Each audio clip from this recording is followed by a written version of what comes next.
ایک حنفی عالم دین سے مناظرہ ہوا اور اس مناظرے کے اندر اللہ کی رحمت سے 20 کے قریب لوگ نبی رحمت صلی اللہ علیہ وسلم کی حدیث مبارکہ پہ عمل کرتے ہوئے، رکوع جاتے ہوئے اور رکوع سے سر اٹھاتے ہوئے رفع دین کرنے کا اعلان کرتے ہیں، اور پھر وہ آج تک رفع دین کے ساتھ نماز پڑھتے ہیں۔ وہ کہیں نہیں جی آپ یہ لکھیں اس کی شرعی حیثیت کیا ہے، یہ سنت ہے، فرض ہے، واجب ہے، مستحب ہے، وہ کہیں یہ لکھو۔ میں ایک اللہ کے نبی صلی اللہ علیہ وسلم نے کیا ہے اور میں نے جو ہے وہ لکھ دیا ہے، میں ثابت کروں گا کیا ہے۔ آپ نہیں کرتے، آپ لکھیں کہ جب بھی رکوع کیا نہیں کیا، جب بھی رکوع سر اٹھایا نہیں کیا۔ کہتا ہے شرعی حیثیت لے۔ جھگڑا ہوتا رہا، جو جج تھا نا ملزم میں ہمارا بیٹھے ہوئے تھے، وہ مجھے کہنے لگے آپ اس کی شرعی حیثیت لکھ دیں یار، یہ سنت ہے، فرض ہے، واجب مستحب ہے، کہ آپ لکھ دیں۔ میں نے کہا کہ میری بات آپ توجہ سے سماعت فرمائیں۔ اگر میں کوئی بات کہوں یا کوئی اور مولوی بات کہے، فتویٰ دے، آپ کہہ سکتے ہیں کہ یار اس کی فتوے کی، اس کی بات کی کیا حیثیت ہے۔ ایک بندہ شرع کا بانی ہے، شریعت کا بانی ہے، اور شریعت کے بانی محمد رسول اللہ صلی اللہ علیہ وسلم۔ آپ میرے سے یہ مولانا صاحب جو شرع کا بانی ہے، اس کے عمل کی، اس کے فعل کی، اس کے قول کی شریعت حیثیت پوچھ رہا ہے کہ اس کی شریعت حیثیت کیا ہے۔ میں تو اس کے ساتھ میں 100 جوتے ماروں گا جو میرے سے شرع کے بانی محمد رسول اللہ صلی اللہ علیہ وسلم کے عمل کی شریعت حیثیت پوچھے گا۔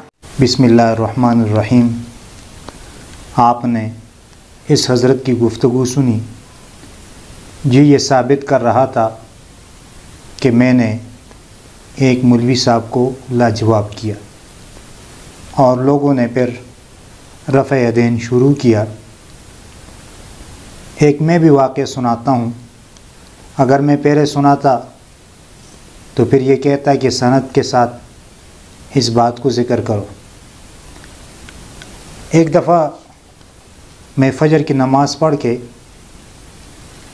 اپنے کمرے کی طرف جا رہا تھا، اتنے میں جو ہمارے مؤذن صاحب تھے اس کے ساتھ ایک ٹیچر لگا ہوا تھا، تو وہ کمرے میں بیٹھے ہوئے تھے اور وہ رفع یدین کا مسئلہ چھیڑ رہے تھے۔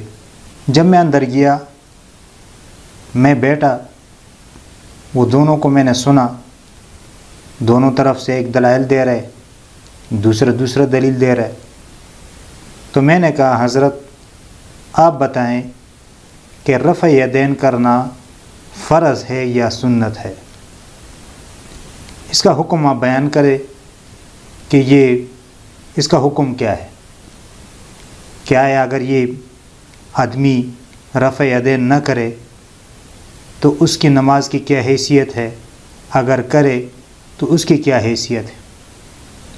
جب میں نے یہ بات کہی تو اس نے کہا حضرت اس پہ پھر بات کر لیں گے، اور وہاں سے نکل گیا۔ پھر وہ ہماری مسجد میں نہیں آ رہا تھا، اگر آ بھی جاتا تو نماز پڑھ کے جلدی نکل جاتا، کیونکہ وہ یہ سمجھ رہا تھا کہ یہ مجھے دوبارہ پکڑ لے گا، پوچھ لے گا۔ لیکن ہماری یہ عادت نہیں ہے کہ کسی کو پکڑ کے اس کو چیڑ دے۔ ہاں اگر کوئی چیڑتا ہے تو پھر اس کو صحیح طرح جواب دیتے ہیں، اور اس کو پتہ چل جاتا ہے کہ ان کے ساتھ بات کرنا آسان نہیں ہے۔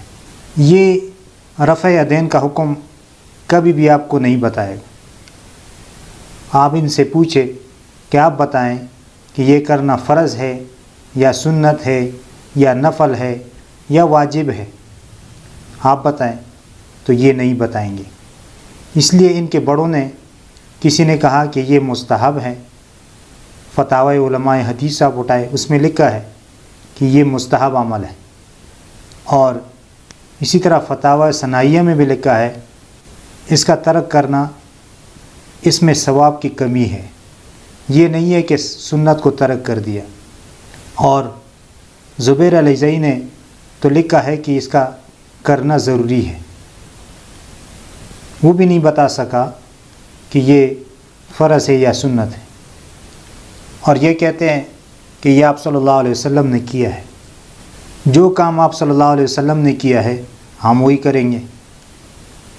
تو یہ بتانا ضروری ہوتا ہے کیا یہ کام کرنا سنت ہے یا سنت نہیں ہے۔ اب آپ صلی اللہ علیہ وسلم نے 4 سے زائد شادیاں کی ہیں، تو آپ کیا کہیں گے کہ ہم بھی 4 سے زیادہ کریں؟ نہیں بھائی، وہاں پر وہ آپ صلی اللہ علیہ وسلم کی خصوصیت ہے۔